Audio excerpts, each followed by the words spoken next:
برادران ملت اسلامی، السلام علیکم ورحمۃ اللہ وبرکاتہ۔ الحمد للہ الحنان المنان الذي خلق الإنسان وعلمه البيان، والصلاة والسلام على رسوله سيد الإنس والجان وعلى آله وأصحابه ذوي الخير والإحسان، أما بعد فأعوذ بالله من الشيطان الرجيم، بسم الله الرحمن الرحيم، وقل جاء الحق وزهق الباطل إن الباطل كان زهوقا، صدق الله مولانا العظیم۔ بارگاہ رسالت مآب صلی اللہ علیہ وسلم میں درود پاک کا ہدیہ پیش کریں۔ اللہم صلی علی سیدنا و مولانا محمد معدن الجود والکرم وآلہ واصحابہ الکرام وابنہ الکریم وبارک وسلم صلاة دائمة سرمدا ابدا۔ عزیزان گرامی وقار، میں یہ چاہتا ہوں جہاں پر آ کر ہم رکے تھے وہیں سے ہم پھر آگے بڑھتے ہیں۔ ہم رکے تھے کہاں آ کر؟ کچھ دیر کی خاموشی ہے، اس کے بعد ہم آگے بڑھتے ہیں، اس لیے کہ مجھے کوئی شعر اب یاد کرانے کی ضرورت نہیں اور نہ ہی کسی کے سامنے کچھ بولنے کی ضرورت ہے۔ حالات تو ایسے تھے کہ جو نان مسلم تھے وہ بھی ہمیں جیل میں دیکھ کر یہی کہتے تھے کہ آپ ہی نے کہا یہ فلاں بات۔ ہم نے کہا اللہ تبارک و تعالیٰ نے تم کو بھی یاد کرا دیا۔ میرے عزیزو، ستیزہ کار رہا ہے ازل سے تا امروز، شرار ابو لہبی سے چراغ مصطفی۔ یہ آج کل کے معاملات نہیں، ابتدا سے حق اور باطل کے معرکے ہوتے رہے، لیکن ایک بات میں آپ سب کو بتانا چاہتا ہوں، مظفر کو مقید نہ سمجھ اے سیاد۔ سیدنا مظفر حسین کچھوچھوی رحمت اللہ تعالی علیہ جیل گئے تھے، قید میں تھے، تب انہوں نے یہ شعر کہا تھا کہ مظفر کو مقید نہ سمجھ اے سیاد، میری یہ اسیری بھی سنت آبائی ہے، میرے آبا و اجداد کی سنت ہے جس پر میں عمل کر کے آ رہا ہوں، میرے بزرگوں کی یہ سنت تھی۔ بہرحال جن کو جس راستے سے مجھے گزارنا تھا، لوگوں کے دلوں میں یہ ٹھنڈک تھی شاید کہ زبان بند کر کے چند دنوں کے لیے قید کر دیا جائے، مگر میرا عقیدہ یہ تھا کہ اللہ تبارک و تعالی جب تک چاہے کہ کوئی اس کے لیے پابندی نہیں لگا سکتا۔ وَإِن يَمْسَسْكَ اللَّهُ بِضُرٍّ فَلَا كَاشِفَ لَهُ إِلَّا هُوَ۔ رب تعالیٰ فرماتا ہے اگر اللہ تعالیٰ تمہیں کوئی مصیبت دے تو اس کے علاوہ کوئی ٹال نہیں سکتا۔ وَإِن يَمْسَسْكَ اللَّهُ بِخَيْرٍ فَلَا رَادَّ لِفَضْلِهِ، اور اللہ کسی کو بھلائی دے دے تو پھر اس کو روک بھی کوئی نہیں سکتا۔ مولا تبارک و تعالیٰ اگر کسی کو کوئی مقام عطا کر دے تو ہزاروں کیڑوں کے پھڑپڑانے سے وہ مقام ختم بھی نہیں ہو سکتا۔ اللہ تبارک و تعالیٰ جس کو بڑھانا چاہے اس کے لیے کوئی راستہ رکاوٹ نہیں بن سکتا، اس لیے کہ ہم نے تاریخ میں دیکھا ہے پیبند لگے کپڑے پہننے والے، پیروں میں چپل نہیں تھے، جن کے ناخن تک اکھڑ جاتے تھے، لیکن وہ جب چلتے تھے قیصر و کسریٰ بھی کانپتے تھے، جن کا ہی یہ نعرہ تھا ٹل نہ سکتے تھے جنگ میں اگر اڑ جاتے تھے، پاؤں شیروں کے بھی میدان سے اکھڑ جاتے تھے، حق سے سرکش ہوا کوئی تو بگڑ جاتے تھے، ارے تیغ کیا چیز ہے ہم توپ سے بھی لڑ جاتے تھے۔ یہ وہ صحابہ کرام اور اسلاف کرام، ان کا یہ معمول تھا، بظاہر ان کے پاس کوئی اسباب نہیں تھے لیکن اللہ کی مدد تھی، وہ پانی کی طرح بہتے ہوئے چلے گئے، نہ چٹانوں نے ان کا راستہ روکا، نہ دریاؤں نے ان کا راستہ روکا، وہ جس طرف سے جاتے تھے اللہ تعالیٰ ان کے لیے راستے بناتا تھا۔ عزیزان گرامی وقار، کون ہے وہ جو دریائے دجلہ میں اپنے گھوڑے دوڑائے تھے؟ کون ہے وہ جو دریا میں اپنی کشتیاں ڈال کر جلا دیا تھا کہ واپس جانے کا کوئی تصور نہ ہو؟ یہ سب میرے مصطفیٰ کریم کے دیوانوں کی ہی بات تھی۔ اسی لیے آج بھی دنیا گھبراتی ہے تو شانے لوگوں سے نہیں، دیوانوں سے ہی گھبراتی ہے۔ بہت زیادہ چالاک رہنے والوں سے نہیں، دیوانوں سے دنیا گھبراتی ہے، اس لیے کہ دنیا کو پتا ہے، دنیا جانتی ہے کہ دیوانہ کہاں دیکھتا ہے کسی کو پتا نہیں۔ اور یہ اس دیوانے کی بات کر رہا ہوں جس کے لیے اللہ کے حبیب صلی اللہ تعالیٰ علیہ وسلم کی عزت و وقار سب سے اول ہے۔ عزیزان گرامی وقار، آج آپ کے سامنے حاضر آیا، یہ میرے استاد گرامی، مربی، استاذ الاساتذہ، برادر گرامی حضرت العلامہ مفتی زبیر احمد صاحب قبلہ ادام اللہ اقبالہ، جنہوں نے دن رات ایک کر دیے تھے۔ میرے خیال سے 8 مہینے میں جتنے ان کے بال سفید ہوئے اس سے زیادہ نہیں ہوئے ہوں گے، صرف اس لیے نہیں کہ ایک بھائی کے لیے، اس لیے بھی لڑ رہے تھے کہ ایک عالم کے لیے جس سے دین کا بہت سارا حصہ وابستہ ہے۔ ان کی محنتیں رائگاں نہ گئیں۔ بہت سارے میرے احباب و اقربا، خاص طور پر مدن پورہ اور وکرولی سے، جنہوں نے اپنے گھر بار چھوڑ کر میرے لیے دوڑتے بھاگتے رہے، اللہ رب العزت اس بات کا شاہد ہے، ایک ایک دن اندر میں نے سب کے لیے دعائیں کی ہیں، اور ایسا نہیں کہ کوئی دن بھولا جاتا، اور باہر کی ہمیشہ یہ خبریں آتی رہتی ہیں کہ حالات کیسے کے کیسے ہوتے جا رہے ہیں۔ کبھی اگر گھبراہٹ اور بے چینی ہوتی تو میرے عزیزوں صرف ایک ہی بات ہمارے پاس تھی علاج کے لیے، ایک ہی علاج تھا۔ جب بے چینی بڑھ جاتی، اپنوں سے رابطہ نہیں ہو پاتا اور کسی کے خبر نہ پہنچتی، کھانے پینے کی تکلیفیں، رہنے سہنے کی مصیبتیں جب سر پر آتی تو ایک ہی علاج تھا، ان کے نثار کوئی کیسے ہی رنج میں ہو، ان کے نثار کوئی کیسے ہی رنج میں ہو، جب یاد آ گئے ہیں سب غم بھلا دیے ہیں، جب یاد آ گئے ہیں سب غم بھلا دیے ہیں۔ اس رسول محترم صلی اللہ تعالیٰ علیہ وسلم کا احسان عظیم ہے۔ بار بار مجھے یہ احساس ہوتا رہا، پوری دنیا اگر چھوڑ دے مگر یقین تھا آمنہ کا لال کبھی نہیں چھوڑے گا، اور چھوڑا بھی نہیں، اور چھوڑا بھی نہیں۔ ہر رات جو ہمارا معمول تھا ہم نے جو دیکھا، ہماری پچھلی زندگی میں ہم نے اتنے عجائبات نہیں دیکھے ہوں گے جو 8 مہینے کے اندر ہم نے دیکھے۔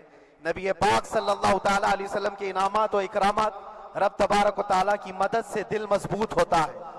عزیزان گرامی، ہم نے تو وہاں ایسے لوگوں کو دیکھا جو ڈپریشن کا شکار ہو کر کافر بھی ہو گئے، اور حالات سے گھبرا کر کے وہ انکار کر بیٹھے، کوئی خدا نہیں ہے، کوئی مدد نہیں آتی ہے، ایسے حالات وہاں دیکھے۔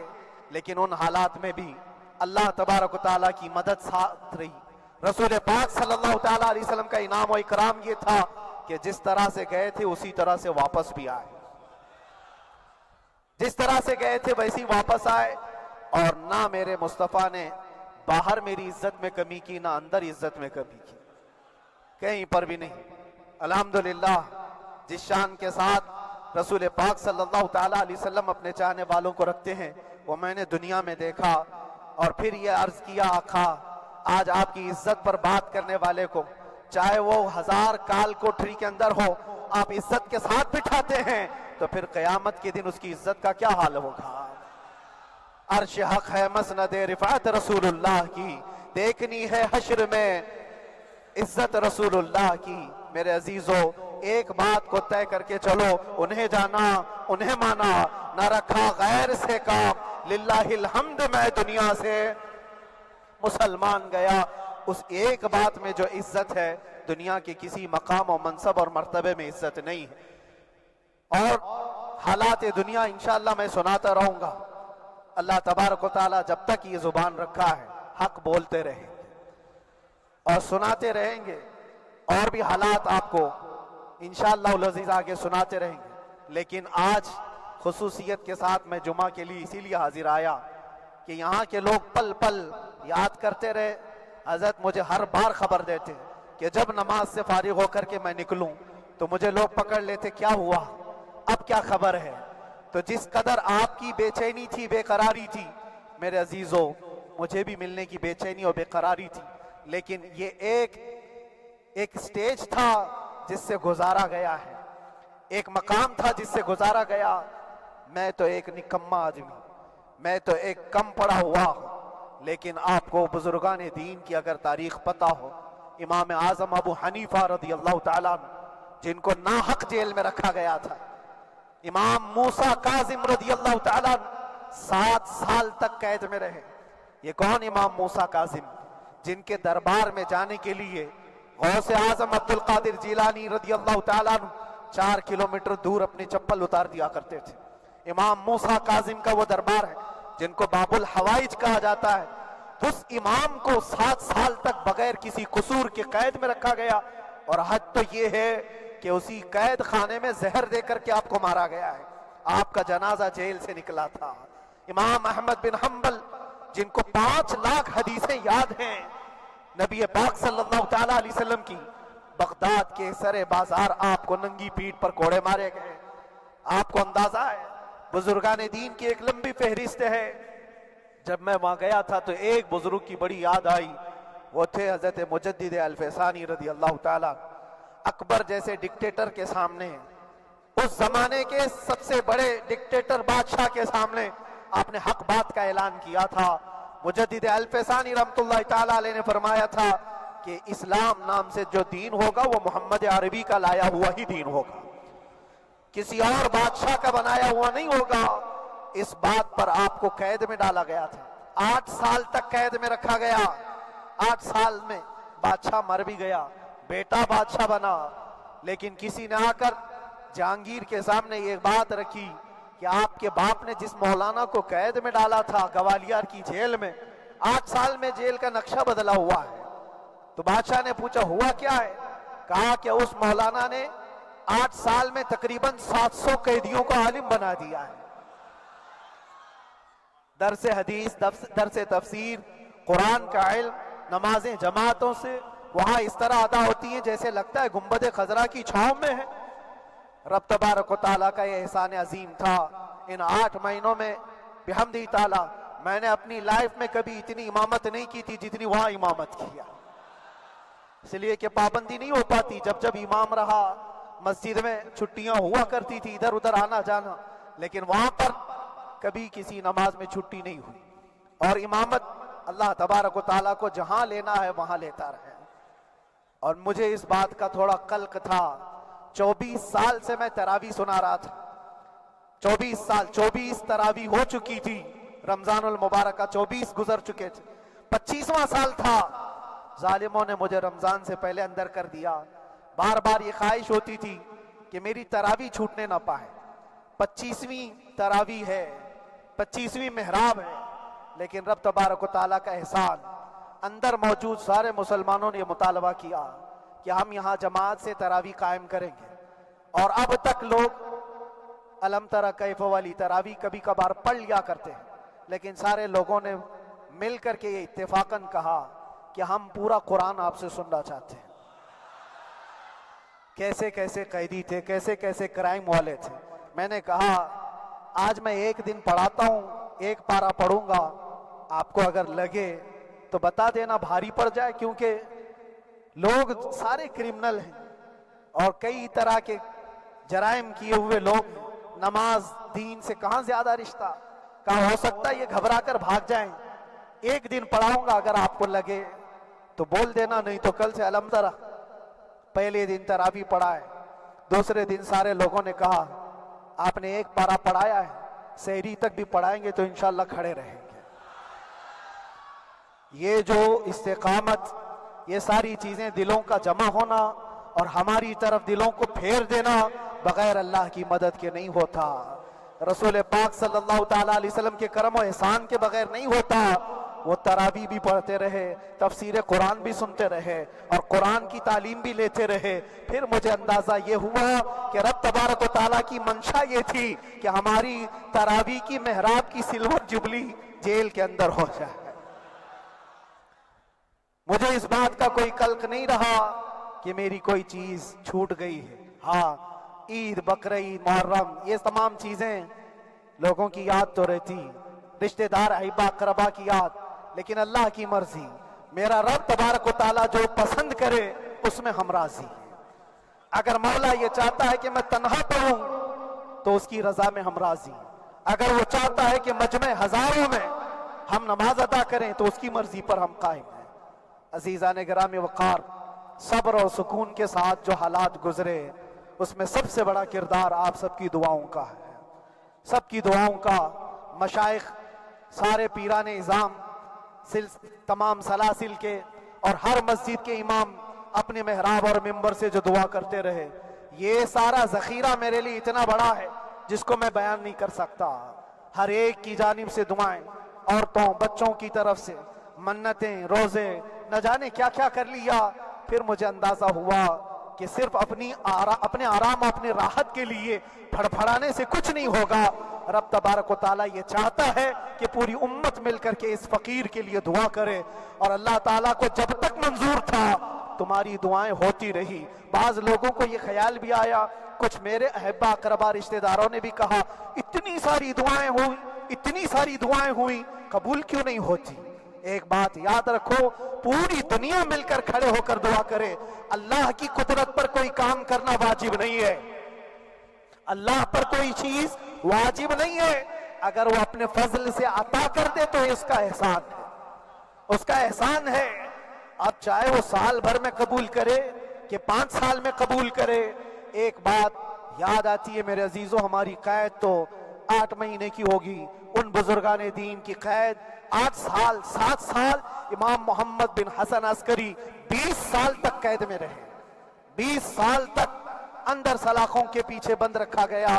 یہ اہل بیت اطہار ہیں، ائمہ اعظام ہیں، ان کی تکلیفیں دیکھ کر پھر ہماری تکلیف چھوٹی لگتی، اور پھر نبی پاک صلی اللہ تعالیٰ علیہ وسلم کی یاد آتی۔ صرف اس بات کا ہمیں فخر تھا کہ تم نے کبھی چوری کے الزام میں تو نہیں گرفتار کیا، کسی گھناؤنے الزام میں تو نہیں گرفتار کیا۔ ہاں اگر کسی بات پر گرفتار کیا ہے تو ان سے پوچھو تو اب یہ بولنے میں بھی شرم کرتے ہیں، مولانا کو کیوں گرفتار کیا ہے، مولانا کو کیوں اندر رکھا ہے؟ شرم آتی ہے بولنے میں، کیونکہ انہوں نے کچھ ایسا بولا تھا جس کو بولنے میں شرم آتی۔ کیا بولا تھا میرے عزیزوں؟ یہ ایک الگ کہانی ہے، ابھی میں اس پر کچھ گفتگو نہیں کرتا، اس لیے کہ ہر ایک کو یاد ہو چکی ہے، ہر ایک کو یاد ہے۔ میں اس کہانی کی طرف نہیں جاتا، لیکن اتنا مجھے آج اس ملک میں رہتے ہوئے احساس ہے کہ ابھی بھی انصاف ختم نہیں ہوا ہے۔ انصاف پوری طرح ختم ہو جائے تو اللہ کا عذاب آ جائے گا، اللہ کا عذاب آ جائے گا۔ چند لوگ نا انصافی کر سکتے ہیں، لیکن پوری کی پورے روئے زمین پر رہنے والے انسان نا انصافی کرے، ایسا نہیں ہوتا۔ ہمارے حق میں سپریم کی طرف سے جو انصاف آیا ہے، ہمارے دل میں اس قدر جگہ ہے آج، اور اس قدر احساس ہے کہ ہمیں یہ اندازہ آج بھی ہوتا ہے کہ چاہے کچھ بھی ہو جائے لیکن انصاف پوری طرح سے مر نہیں سکتا، انصاف پوری طرح سے مر نہیں سکتا۔ یہ ہمارا ملک عزیز ہندوستان کسی خاص آدمی کے ٹھیکیداری میں نہیں ہے، سبھی کا خون شامل ہے یہاں کی مٹی میں، کسی کے باپ کا ہندوستان تھوڑی ہے، ہمارا بھی ہے، آپ کا بھی ہے، سب کا بھی ہے۔ اور میرے عزیزو پتہ نہیں، یہ بھی شاید راحت اندوری صاحب کا شعر ہے، اور اس سے پہلے بھی کچھ بولا تھا، وہ بھی ان کا ہی تھا، تو ڈینجر ہی ہوا کرتا ہے۔ اللہ تبارک و تعالیٰ آپ سب پر فضل فرمائے، کرم فرمائے۔ جو چیز خاص طور پر بولنی ہے وہ یہ ہے، ان حالات سے آج جو گھبرائے ہوئے ہیں یہ وہ لوگ ہیں جو عیش پرست ہیں۔ میں کسی کو خاص ٹارگٹ کر کے نہیں کہنا چاہتا، لیکن بہت سارے وہ لوگ جو اثر و رسوخ رکھتے ہیں لیکن وہ آگے آنا نہیں چاہتے۔ دین اسلام پر حملے ہوں، حضور پاک کی عزت پر حملہ ہو، کسی کو بولنا نہیں ہے، کیونکہ پتہ ہے دیکھو اس مولانا کو کس طرح کی ہے، اسی طرح دوسروں کو بھی کر دیا جائے۔ جو کمفرٹ زون میں بیٹھنے کے عادی ہو گئے وہ اپنا ایریا چھوڑ کر ہٹنا نہیں چاہتے۔ اگر میں کچھ کہوں گا حضور پاک صلی اللہ تعالیٰ علیہ وسلم کی ناموس کے لیے تو میرا عیش خطرے میں آ جائے گا۔ اکثر کی یہی سوچ ہے، میرا تو اپنا دھندا ہے، میرا بزنس ہے، میرے بیوی بچے ہیں، ہو سکتا ہے مولانا کو کسی چیز کی فکر نہیں ہوگی۔ آپ کو میں بتاؤں، آپ کو اندازہ نہیں ہمارے دل میں ہمارے بچوں کی کتنی محبت ہے۔ میرے بھی چھوٹے سے بچے ہیں، جب وہ جیل کی سلاخوں کے سامنے آ کر آنسو بہاتے تھے تو دل پر چھریاں چلتی تھی. وہ بچے جو ہمیشہ ہمارے سینے پر سوتے رہے, آج میں ان کو چھو بھی نہیں سکتا. جب وہ سلاخوں کے پیچھے کھڑے ہو کر دور سے رو کر کے چلے جاتے 15 منٹ, تو کیا ہمارے دل میں بچوں کی محبت نہیں؟ کیا ہمارے گھر بار نہیں, ہماری بہنیں, ہمارے بھائی, ہماری ماں نہیں؟ کتنے تو دن ایسے ہوئے کہ میری ماں کو دورے پڑتے رہے یاد کے لیے. تو کیا وہ ہمارے اوپر کیفیت نہیں آتی کہ ہم خامخواہ یہ مصیبت کیوں مول لیے؟ میری بیٹی تو جھگڑا کرتی اس بات کو کہ کیوں آپ اکیلے ہو, بہت سارے لوگ ہیں سب کا خیال کرتے ہوئے. لیکن میرے عزیزو, یہ ان کی اپنی محبت ہے. سارا ایک پریوار اور اس سے زیادہ میرے شاگردوں کی ایک دنیا ہے. کتنے ایسے ہیں, میں جانتا ہوں کہ 8 مہینے تک نرم غذا نہیں کھائی میرے ان بچوں نے.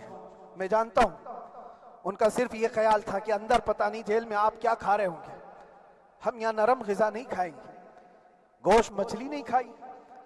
حالانکہ یہ کوئی چیز تمہارے اوپر واجب نہیں تھی. یہ حالات میں اس لیے بتا رہا ہوں میرے عزیز, کسی کے وہم و گمان میں اگر یہ ہے تو نکال دے کہ میرے آس پاس کچھ نہیں ہے, میں کسی کو چاہتا نہیں, یا میرے ساتھ محبتیں نہیں ہیں. کثرت سے محبت کرنے والے لوگ ہیں میرے پاس. میرے ان بھائیوں کی اور میرے بہنوں کی, میرے گھر والوں کی محبت تو ایسی ہے کہ ان کے گھروں کے بچوں کے معاملات بھی بغیر مجھ سے پوچھے نہیں ہوتے. اگر 8 مہینے اندر رہا تو کسی کا رشتہ نہیں تو بات چیت بھی نہیں ہے. رشتہ نہیں ہوگا جب تک یہ نہ آئے. سارے کام ڈیپینڈ رہتے تھے. مجھے بھی ان تمام چیزوں کا احساس ہے, لیکن یہ سب چیزیں ایک طرف, میرے مصطفیٰ کی عزت اپنی طرف.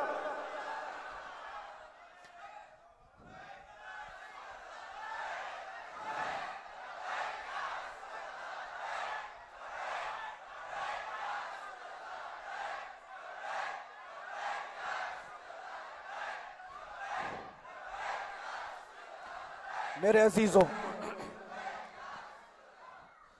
ہر ایک کے آنسوں کے قطرے میں نے دیکھے, بھائیوں کے, بہنوں کے, میرے پاس ملنے کے لیے میرے جو شاگرد آتے ان کے. یہ اکثر جب جیل کی دیوار پر آ کر کھڑے ہوتے, ان کی آنکھیں لال, یہ آنسو بہاتے 15 منٹ ملاقات کر کے چلے جاتے. آپ کو کیا اندازہ ہے اندر کے حالات ایک دن 1 سال کے برابر لگنے لگتا ہے. گھٹتے رہتے, لیکن ایک بات کا احساس بار بار ہوتا کہ یہ ساری محبتیں ایک طرف ہے, لیکن ہم جس کے لیے کھڑے ہوئے ہیں اس کی محبت میں کوئی سمجھوتا نہیں, اس کی محبت میں کوئی سمجھوتا نہیں. ایمان اسی کا نام ہے, لا یؤمن احدکم حتی اکون احب الیہ من والدہ وولدہ والناس اجمعین. تم میں سے اس وقت تک کوئی پورا مومن نہیں ہو سکتا جب تک کہ اپنی اولاد, اپنے مال دولت, اپنے ماں باپ, سب سے زیادہ اپنے رسول سے محبت نہ کرے. دعا یہی کرتے رہو جب حضور پاک کا معاملہ آئے تو ساری دنیا ایک طرف ہو جائے. میں نے ایک واقعہ پڑھا تھا اندر ہی, حضرت خالد بن ولید رضی اللہ تعالیٰ ایک قلعے پر اچانک حملہ آور ہوئے تھے. وہ قلعے میں موجود جو دشمنان اسلام تھے ان کی پارٹی چل رہی تھی.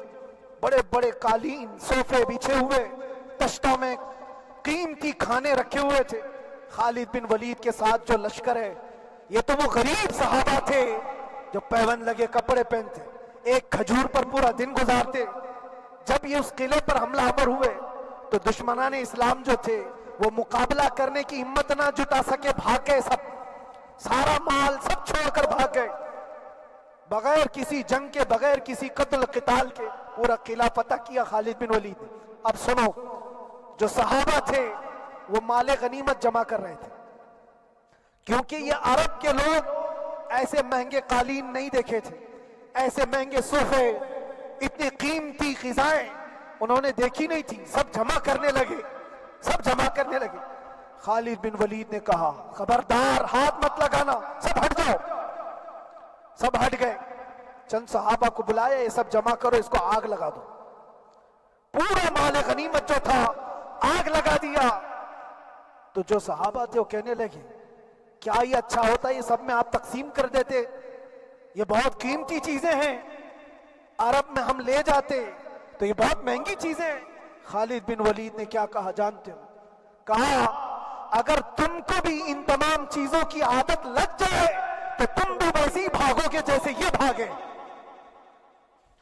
یہ آج جو ہمارا مقابلہ کرنے کی طاقت نہ لا سکے اور بھاگ گئے، اس کی وجہ یہ ہے کہ وہ عیش پرست ہے، عیاشی ان کے اندر تھی جس کی وجہ سے وہ کھڑے نہ ہو سکے، اور جب یہ عیاشی آئے گی تم کھڑے نہیں ہو سکو گے، کھڑے نہیں ہو سکو گے۔ آج میں یہی بات دہرانا چاہتا ہوں، جو بہت بڑے چہرے لے کر بیٹھے ہوئے ہوں، وہ سیاسی اثر و رسوخ رکھنے والے بھی کمفرٹ زون میں رہنا چاہتے ہیں۔ میں چند لوگوں کو چھوڑ کر کہہ رہا ہوں، اکثر کا حال یہ وہ سوچتے ہیں کہ ہمارے اس دائرے سے نکلیں گے تو ہمارا عیش خطرے میں آ جائے گا، گھر بار خطرے میں آ جائے گا۔ یہ دنیا کی محبت انسان کو بزدل بناتی ہے، بزدل بناتی ہے۔ اس لیے میرے عزیزو، آپ جب کبھی یہ بات آئے، ایک طرف میرا پورا خاندان، ایک طرف میرے عیش کی زندگی اور ایک طرف رسول پاک کی عزت کا معاملہ، تو آپ مجھے بتاؤ آپ کس بات کا فیصلہ لیں گے؟ اسی بات کا فیصلہ لینا ہوگا نبی پاک صلی اللہ تعالیٰ علیہ وسلم کی عزت کی خاطر تمہیں اس بات کا فیصلہ لینا ہوگا۔ اپنا سب کچھ گنبد خضرا کل بھی تھا آپ، میرے نبی سے میرا رشتہ کل بھی تھا آپ، اور بتلا دو گستاخ نبی کو غیرت سنی زندہ ہے، ان پہ مر مٹنے کا جذبہ کل بھی تھا آپ۔ بس یہ جذبہ باقی رہے، ہم کسی کو لڑنے کے لیے، مرنے کے لیے، مارنے کے لیے میدانوں میں اتارنے کی بات نہیں کرتے۔ میں اکثر اپنی تقریروں میں کہا کرتا ہوں، یا آپ سے پہلے بھی کیا، اگرچہ میری تقریروں کو ڈائیورٹ کیا جاتا ہے، آج بھی بہت لوگ ہوں گے، بلکہ آج مدن پورہ کا یہ پہلا جمعہ ہے، مجھے اندازہ ہے پورا ہندوستان نہیں باہر بھی سب کی نظریں اس پار ہیں کہ آنے کے بعد یہ کیا بولتا ہے، آنے کے بعد یہ کیا بولتا ہے۔ سب اسی انتظار میں ہیں، میں سب کو ایک ہی میسج دوں گا، آنے کے بعد وہی بولے گا جو پہلے بولتا تھا۔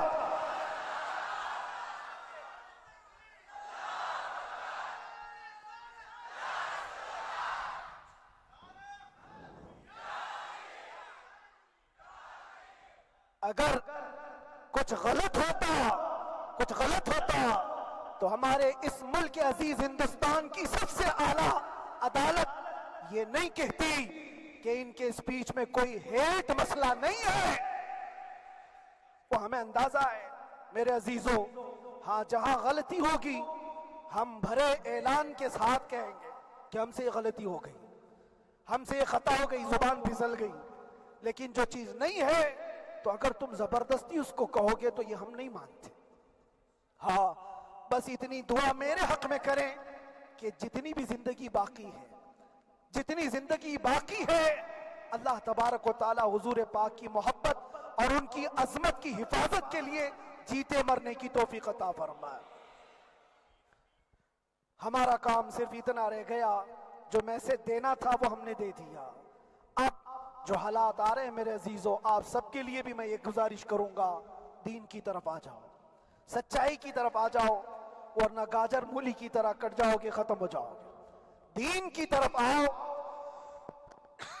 سچائی کی طرف آؤ، اور اسلام نے کہیں پر بھی تمہیں کسی طرح کے آتنک اور دہشت کی تعلیم نہیں دی ہے، کہیں پر کسی ٹیررسٹ کی کوئی بھی تعلقات کی۔ کہیں مجھے کوئی بات بتا دو، اگر کوئی مسلمان اس طرح کی حرکتیں کر جاتا ہے جس کو یہ لوگ بدنام کرتے ہیں تو ہم سمجھتے ہیں اس کا اسلام سے تعلق نہیں ہوگا۔ اسلام سے تعلق ہوتا تو اس کے اندر صدیق اکبر اور فاروق اعظم کی ادائیں ہوتی۔ آج آپ کو وہ معاشرہ زندہ کرنے کی ضرورت ہے۔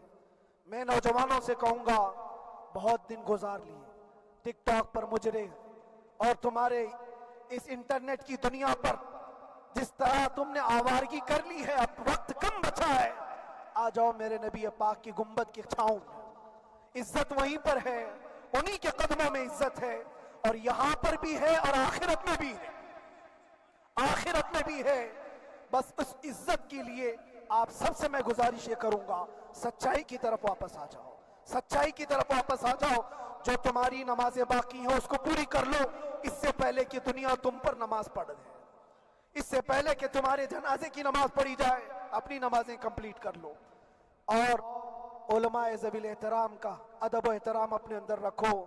صرف اس بات کے لیے آپ کو میں احساس دلانا چاہتا ہوں کہ مجھے جس راستے سے گزارا گیا، جتنے دن قید و بند کی صحبتیں گزاری گئی، یہ صرف یہ میسج دینا تھا کہ پھر اس مولانا کا یہ ہو سکتا ہے تو چھوٹے چھوٹوں کی کیا کر دیں گے۔ ایسا اگرچہ آ جائے موقع تب بھی گھبرانے کی ضرورت تھی۔ آپ کو پتہ ہے اس ملک عزیز ہندوستان کی آزادی میں 30,000 علماء کو پھانسیوں پر لٹکایا گیا۔ انگریزوں نے 30,000 علماء کو کشمیر سے لے کر دلی تک ہر درخت پر ایک عالم کی لاش لٹکتی تھی۔ انہوں نے قربانیاں دی ہیں، قربانیاں بزرگان دین کے علماء ذوی احترام کی ہوئی ہیں۔ یہ اور بات ہے کہ اس جنریشن نے آج ہم کو دیکھا تو ان کو بہت بڑا لگتا ہے، یہ کوئی بہت بڑی بات نہیں تھی، بہت بڑی بات نہیں تھی۔ اس پروسیس سے بہت سارے علماء کو گزارا گیا ہے۔ سرکار مجاہد ملت رحمت اللہ تعالی علیہ ایمرجنسی کے زمانے میں 18 مہینے تک قید میں گزارے، 18 مہینے تک ایمرجنسی، وہ بھی ڈکٹیٹر کا زمانہ تھا۔ اس زمانے میں بھی آپ اندر رہے، لیکن باہر آنے کے بعد نہ آپ کے مشن میں کوئی کمی آئی، نہ آپ کی زبان میں کوئی لکنت آئی۔ اللہ والے جو ہیں وہ اللہ کی رضا کی طرف اور رسول پاک کی رضا کی طرف ہوتے ہیں۔ ہم سب بھی اس مشن کو آج یہاں سے زندہ کرتے ہیں، جہاں سے ہم چھوڑے تھے وہیں سے آگے بڑھتے، جہاں سے ہم چھوڑے تھے وہیں سے ہم آگے بڑھتے ہیں۔ کسی کو اگر کچھ برا لگتا ہے تو وہ اس کے سمجھ کا قصور ہے، اس کے فہم کا قصور ہے۔ ہم نے کسی کو ٹارگٹ کر کے کبھی کہا نہیں، بلکہ یہ تو کامن بات ہے، ایک تو کامن کہی جانے والی بات ہے۔ فخر سے اگر کوئی آدمی اپنے گھر میں کہے کیا بات ہے مولانا آج صبح سے تمہارے گھر میں کچھ ہلچل نہیں ہے، کچھ ہلچل نہیں ہے، ہو سکتا ہے تمہارے گھر میں کوئی نہ ہو، تم اکیلے بیٹھے ہو، بیوی کہیں گئی ہے، ماں کہیں گئی ہے، گھر میں کوئی بنانے والا نہیں ہو، گھر میں خاموشی ہے، تو تم اگر اس کو جواب دے دو کہ کچھ دیر کی خاموشی ہے، شام میں آ جائے گی، کچھ دیر کی خاموشی ہے، شام میں آ جائے گی، تو کیا گناہ کیا، کیا گناہ کیا؟ اس کے حالات پر وہ بول رہا ہے، اس کے گھر میں خاموشی ہے اسی لیے بول رہا ہے۔ ہم نے بھی اسی لیے کہا کچھ دیر کی خاموشی، اس لیے کہ ہم جانتے ہیں اسلام وہ نہیں ہے جو یہاں دکھ رہا ہے آج، اسلام تو وہ تھا جو صدیق اکبر کے زمانے کا تھا، اسلام تو وہ تھا جو فاروق اعظم کا تھا، اسلام تو وہ تھا جو عثمان غنی اور حیدر کرار کا تھا۔ تو وہ جو ہلچل تھی وہ خاموش ہے، صلاح الدین ایوبی کا دور تھا، وہ اسلام کی ہلچل تھی۔ تو میرا گھر آج خاموش ہے، اس لیے تو میں پکار کر کے رہا ہوں کچھ دیر کی خاموشی ہے، اور ہمیں اپنے رب سے یقین ہے یہ خاموشی ایک شام ٹوٹے گی، کوئی صلاح الدین آئے گا۔ اور اللہ تبارک و تعالی ہم سب کے اس عزم اور حوصلے کو زندہ رکھے، اور آپ سب کی محبتوں کو سدا سلامت رکھے، اور میرے آقا صلی اللہ تعالی علیہ وسلم کے قدموں پر مر مٹنے کی ہمیں توفیق عطا فرمائے۔ وآخر دعوانا الحمدللہ رب العالمین، لبیک یا رسول اللہ۔